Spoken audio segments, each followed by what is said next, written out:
Храната треба да се состои, како што кажавме, со избегнување на преработена храна, на бели теста и бели шекери, треба да се состои со протеини, риба богата со омега-3, јаткасти плодови, зеленчук и овоше кои што се богати со антиоксиданси.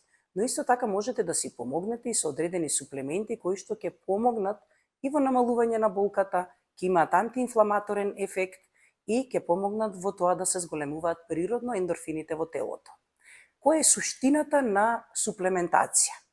Тие треба да бидат во ниски дози, треба да бидат во органски облик кој што 100% ќе се рецербира во телото и најидеално кога ќе имаме комбиниран производ што содржи повеќе производи и синергично ќе си го дополнува своето дејство. Значи, што е најпрепорачливо при менструални болки или дисменореја?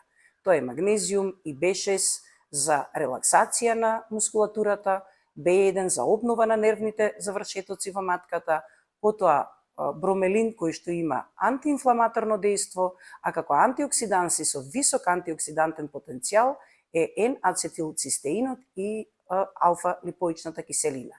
Цинкот секогаш се додава во суплементите каде што имаме потреба од одржување на добро репродуктивно здравје кај младата жена.